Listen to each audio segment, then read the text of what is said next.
वित्त विभाग और एनआईसी की ओर से आप सभी का इस सत्र में स्वागत है। जैसा कि आप सब जानते हैं, बजट प्रबंधन प्रक्रिया के अंतर्गत 1 अप्रैल 2022 से वित्त विभाग द्वारा पूल बजट के कॉन्सेप्ट को इंट्रोड्यूस किया जा रहा है। इस सत्र में हम ये देखेंगे कि पूल बजट क्या है, पूल बजट का फायदा क्या है और पूल बजट के उपयोग की प्रक्रिया क्या है। पूल बजट को समझने से पहले हम एक बार ये देख लें कि वर्तमान में बजट डिस्ट्रीब्यूशन की किस प्रक्रिया का उपयोग किया जा रहा है। वर्तमान में वित्तीय वर्ष के पहले दिन यानी 1 अप्रैल को फाइनेंस डिपार्टमेंट द्वारा सारा बजट डिस्ट्रीब्यूट किया जाता है अपने बजट नियंत्रण अधिकारियों को, और बजट नियंत्रण अधिकारियों द्वारा फर्दर इसे अपने अधीनस्थ कार्यालयों को वितरित किया जाता है। बिल अधीनस्थ कार्यालयों द्वारा लगाए जाते हैं। उस कार्यालय पर उपलब्ध बजट को देखते हुए कोषालय उनके बिलों को पास करते हैं। मतलब बिल जब कोषालय के अंदर जाता है और पास होने के लिए जब जाता है, उस समय अगर उस पर्टिकुलर बजट हेड में बजट अवेलेबल है उस ऑफिस के पास, उस दफ्तर के पास, तो बजट पास होता है, बिल पास होता है, अन्यथा बिल पास नहीं होता है। ये वर्तमान में प्रक्रिया उपयोग में ली जा रही है। अब इस प्रक्रिया में थोड़ा सा परिवर्तन किया गया है। अब हम ये देखेंगे कि विभाग अध्यक्ष या बजट नियंत्रण अधिकारी को जो पूल बजट का आवंटन वित्त विभाग द्वारा किया जाएगा और वो किस तरह से इस बजट को अपने नीचे बांट सकेंगे या उपयोग में ले सकेंगे। पूल बजट के कॉन्सेप्ट के अंतर्गत अब ये प्रक्रिया इस तरह से रहेगी। पहले वाली प्रक्रिया बिल्कुल वैसे ही है कि 1/4/2022 को, इस वर्ष से या 31 तारीख की रात को, जैसा भी हम समझना चाहें, वित्त विभाग द्वारा अपने बजट नियंत्रण अधिकारियों को बजट ट्रांसफर कर दिया जाएगा। वित्त विभाग से ये बजट नियंत्रण अधिकारियों के पास सारा बजट आ गया। मतलब ये बजट बजट कंट्रोलिंग ऑफिसर के ऑफिस पर अवेलेबल होगा, एचओडी के ऑफिस पर यह अवेलेबल होगा। अब ये पूल बजट के रूप में अवेलेबल होगा। इसका मतलब यह है कि बजट नियंत्रण अधिकारी इसे फर्दर अपने अधीनस्थ कार्यालयों को ट्रांसफर नहीं कर पाएंगे।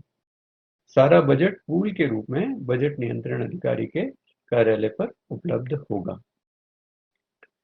कोषालय जब अपना बिल लगाएंगे, कोई भी डीडीओ अपना जब बिल लगाएगा, तो पूल बजट से इसको चेक किया जाएगा।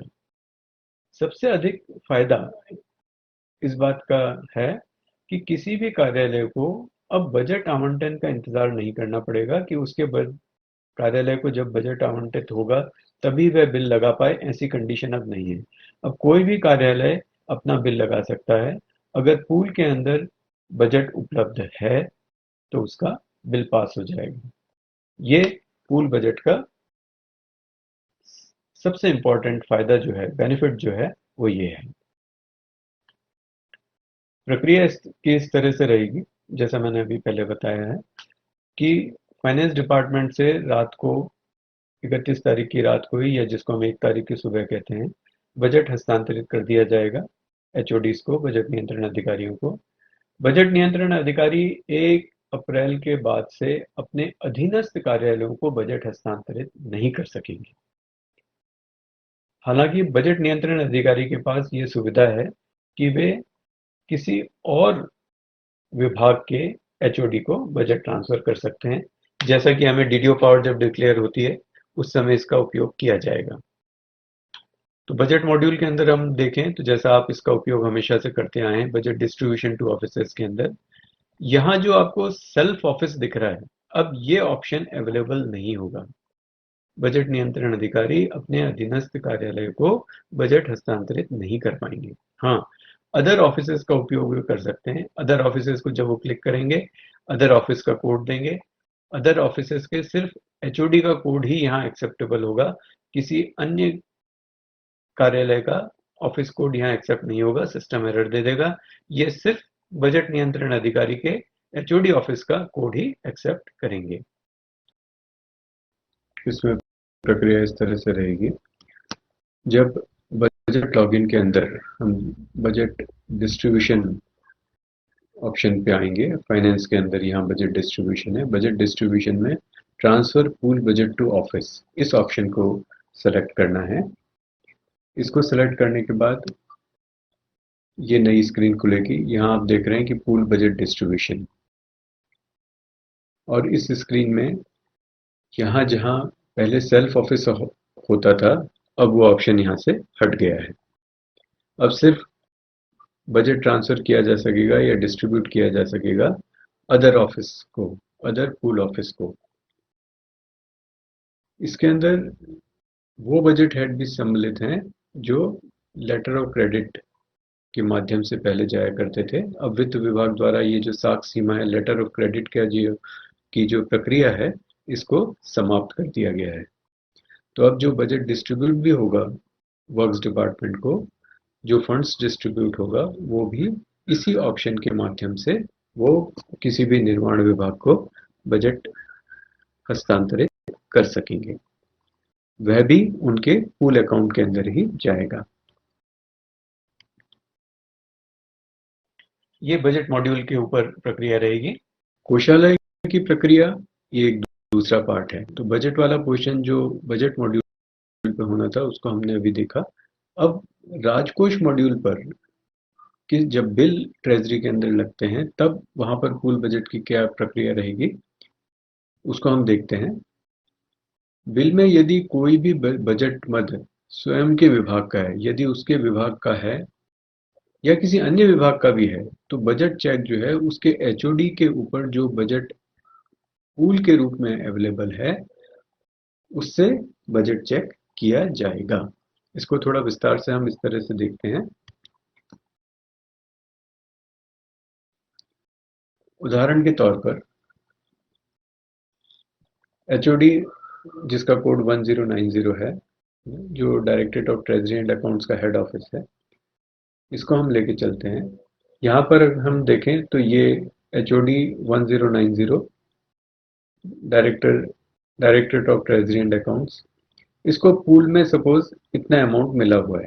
एग्जाम्पल है 61 अरब 56 करोड़ 13 लाख रुपए इस पर्टिकुलर बजट हेड के अंदर 20540009501000 स्टेट फंड के अंदर, स्टेट फंड में वोटेड के अंदर मान लीजिए कि इतना अमाउंट उसको अवेलेबल है, ये एचओडी के पास इतना बजट उपलब्ध है। इस समय वर्तमान में हम देख रहे हैं कि ब्लॉक अमाउंट जीरो है, कोई भी बिल नहीं लगा है, एक्सपेंडिचर जीरो है और बैलेंस अमाउंट भी हमारे पास उतना ही है जितना कि पूल अमाउंट में अवेलेबल है। अब मान लिए एक बिल सेक्रेटरी ट्रेजरी के अंदर लगता है। अब एचओडी इसका है 1090 directorate of treasury and accounts, जिसके पास ये पूल के रूप में अवेलेबल है। अब ये बिल लगता है, बजट हेड है 20540009501000, स्टेट फंड का अमाउंट है and suppose the bill amount is 9000 rupees. यहाँ पे हम देख पा रहे हैं कि बजट जो उसके पास बैलेंस बजट इस समय पूल के अंदर अवेलेबल है, वो कंप्लीट अमाउंट जो है वो यहाँ पर अवेलेबल यहाँ पे दिखा रहा है। अब ये बजट लग गया, अब ये बिल लग गया। बिल लगने के बाद हम देखते हैं कि क्या पोजीशन फंड्स की हो रही है। तो फंड्स की पोजीशन जो बजट चेक है वो इस तरह से है कि पूल अमाउंट में तो जो अमाउंट है वो दिख रहा है, ब्लॉक अमाउंट इसका 9000 रुपीज हो गया है और रिमेनिंग अमाउंट ये रहा जिसके अंदर से 9000 रुपीज कम हो गए। अब हम देखते हैं कि एक दूसरी ट्रेजरी ने अपना बिल लगाया। अभी हमने सेक्रेटरी ट्रेजरी देखा था, अब दूसरी ट्रेजरी ने बिल लगाया जिसमें बजट हेड सेम है, वही बजट हेड है, वही पूल का बजट यूटिलाइज करेंगे। तो अब ये दूसरी ट्रेजरी ने बिल लगाया, ये हम यहाँ देख रहे हैं कि डीडीओ या ट्रेजरी कोड अलग दिख रहा है, बजट हेड वही है 20540009501000 स्टेट फंड का है एंड 7500 से इसका अमाउंट है। ये जब बिल लगता है और इसके बाद फंड की पोजीशन क्या आती है, अगर हम बजट चेक में देखेंगे तो पूल अमाउंट तो ये दिखा ही रहा है। अब टोटल पहले का 8,000 रुपये प्लस 7,500 रुपये, नहीं पहले 9,000 रुपये थे प्लस 7,500 रुपये। अगर हम इनको ऐड करके देखेंगे तो 16,500 रुपये का ये टोटल ब्लॉक अमाउंट हो गया। और रिमेनिंग अमाउंट जो है, जो पूल के अंदर अब पैसे बचे हैं, वो 61,56,13,33,500, मतलब 16,500 रुपये उस टोटल अमाउंट में से कम हो गए।